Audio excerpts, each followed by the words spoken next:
Hi, I'm Lizzie and this is Laura, and we are on day 4 of our New Year's cruise on board P&O's Aurora. Today is New Year's Day, so Happy New Year, even though it will be probably way past New Year's Day when you see this. And this is what we got up to today.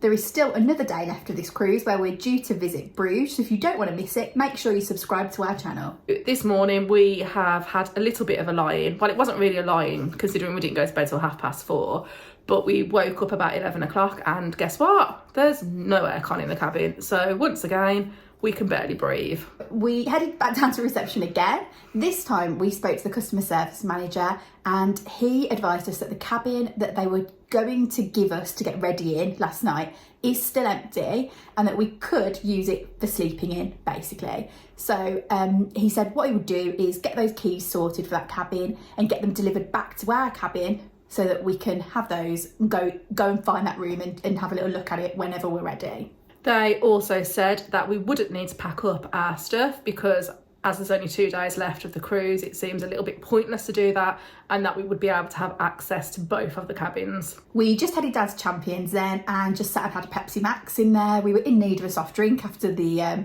festivities of last night, and we just sat there for a little bit. It was quite busy in there and we just enjoyed the atmosphere. We like getting a seat in Champions where you can see the promenade outside because we like seeing how windy it is, and also commenting on the variety of clothing being worn. So some people are fully wrapped up for a winter's day, and then some people are out there walking in t-shirts, etc. I don't know how they're doing that though. We had a 12:15 booking for Sindhu for the Tiffin Lunch, and we've seen this on advertised many times before, but we've never managed to get booked in for it.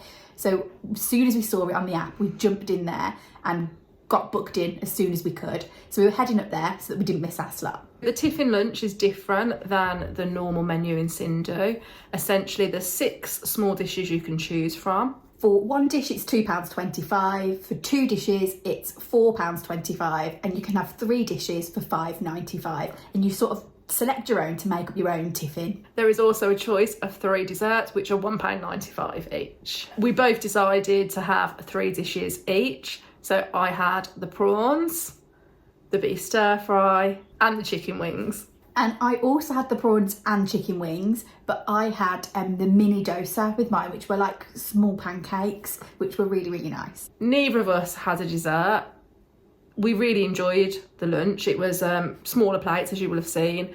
And now we've done it, we're not sure if we'd do it again, but it was very tasty, and actually it was delicious. Yeah, the food was good and the service was really fast in there as well. It just, I suppose, wasn't really filling if you were looking for, a big meal. Even though this cruise was advertised as an overnight in Hamburg, we did sail away relatively early this morning, so there was no opportunity to get off today, and today really is a sea day again for us. We then popped to our favourite spot on board Aurora for a drink, which is the Glass House, and we just sat in there again for a little bit and watched the world go by. While we were in the Glass House, the captain made an announcement and instantly we knew what it was going to be. So as you probably see from many of our videos, we seem to miss ports on every single cruise we ever go on. So not surprisingly, we are no longer going to Bruges tomorrow. Essentially what he said was that the wind is forecast to be too high for us to get into port tomorrow, and Ventura, who was also due into the same port as us on the same day, is not going to be going either. So it feels a little bit better that we're not the only ones missing out, but we will be getting an extra day at sea. We were then treated to a matinee performance in the theatre. We absolutely love it when they do this on sea days because we love going to the theatre, and we always think it's a real bonus being able to go twice in one day.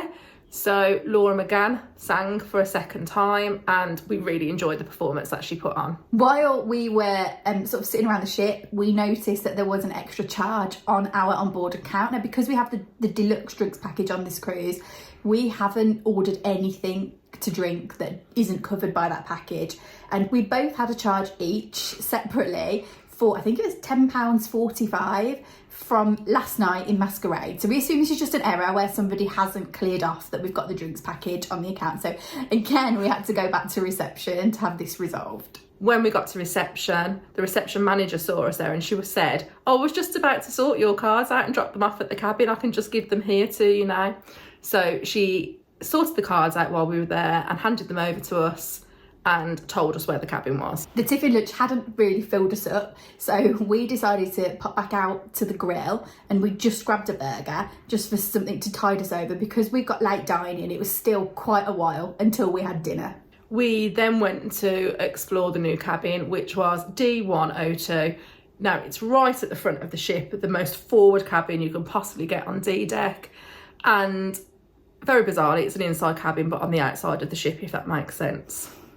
We will include a lot more information about this extra cabin in our cabin tour video, so make sure you subscribe to our channel so that you don't miss that. We then went back to the other cabin and we packed an overnight bag to take to the new cabin, and I can't tell you the difference having aircon made. We were both really excited that we could have a shower and wash our hair without instantly feeling sweaty afterwards. And we also took advantage of it and managed to have an afternoon nap, which was amazing. We then got ourselves ready for the evening. We headed to Carmen's first, where Pulse were performing a set.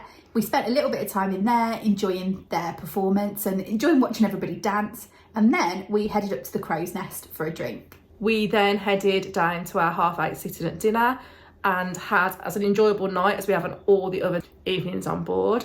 For my starter today, I had tomato soup. It's not very often our soup actually, but I quite like P&O's tomato soup. For my main, I had pasta arrabbiata, which is one of my favourite pasta dishes, and then had ice cream for my dessert. I started with the calamari, which was enjoyable, and it was really nicely cooked, so it wasn't too rubbery. And then for my main, I had the steak pie, which actually we had seen Tom and Dom before dinner, and Dom said he'd had this for his meal tonight, spoiler alert, and he'd said that this dish was really, really good. So it's not my usual sort of dish that I would choose, but I went for it and I really enjoyed it. It was possibly the hottest thing I've ever eaten, but it was so, so tasty. And then I finished off my meal with some ice cream. As has become our cruise routine, after dinner we picked up a drink from In Champions. The same member of our staff comes over to us and gets it for us each time. It's great. And then we bumped into Tom and Dom, and as we were walking down the corridor where the artwork is, we were shocked to see a piece of artwork smashed on the floor. This piece of artwork was like a small pink sculpture that had been on the edge of the art gallery manager's desk for the whole cruise. And it almost looked as though like the wind had blown the door open, or somebody had come through the door that was next to this desk, and the curtain had knocked this sculpture off, but it was smashed. It looked irreparable to us. And we had to have a look at the price tag, and it was around about £2,000 for this particular piece of artwork. So I think that they'll be quite upset at that being smashed. We stumbled upon this broken artwork at the same time as someone else did, and they used the phone on the art manager's desk to phone down to reception to tell them what had just been discovered, because none of us wanted to get the blame for it. We then continued on to the theatre, which tonight's performance was the headliners, and this was actually going to be their last performance because they were disembarking with us in Southampton at the end of this cruise. Tonight's performance was On the Horizon, which usually is performed at the beginning of the cruise. It's supposed to be like a little bit of a taster to show you what's available on the cruise, but they performed it really, really well. We do think we could perform this one ourselves now at this point because we've seen it so many times, but we did enjoy it. They really did put their all into their performance, being their last one, and you could see their emotions were running quite high at the end of it, and you could just see that they'd been a very tight-knit cast between them, and obviously had all really enjoyed working with each other. We then headed down to Carmen's because there was a disco advertised in Horizon. There were two discos, in fact, one in Masquerade, one in Carmen's, and we thought we'd try out Carmen's because we haven't really spent that much time here on this cruise as it was closed for the first half of the cruise. However, which seems to be a really commonly used word on this cruise, there was no disco. The bar appeared to be shutting. We did manage to get a drink from in there, but there wasn't even any background music playing in there, so we decided it was not worth staying in there and left. We weren't really sure where to head, so we thought we might head up to the Crow's Nest, but then as we were walking, we saw Ken and Lindsay and their friends in Anderson's, and they said to us to come and join them. So we then had a very enjoyable time in Anderson's.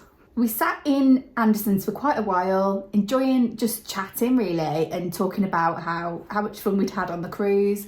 Then when the bar shut in Anderson's, nobody was really quite ready for bed. So we decided together to pop into Masquerade to see if it was still open. Which it was, much to all of our delight. We then ended up sitting in there until 3:30 in the morning. You'd have thought we really would have had an early night tonight after a late night last night, but we never learn. Then it was time for us to head off to bed in our new cabin. We had to pop back to the old cabin though, didn't we? Because we realised that we hadn't got some of the things we'd need. Yeah, which it's not too bad. They're both forward, but they are on different decks. So it is a bit of a distance from one to the other, but it could be worse, I suppose. Today has been a relaxing day. Quite perfect really for New Year's Day, because we had such a late night the night before, so it was so nice to be able to not rush around to try and have to do things. And again, it was just such a lovely day spending it with people that we really have enjoyed meeting, and we're also relieved and delighted that we have got somewhere a lot cooler to sleep tonight. So we're hoping that we finally managed to get a good night's sleep. Thanks for watching. Don't forget to give this video a like and make sure you drop any questions you've got down in the comments below. Please also make sure you subscribe to our channel so that you don't miss any of our content. And you can also follow us on social media. We're at Sisters on the Seas.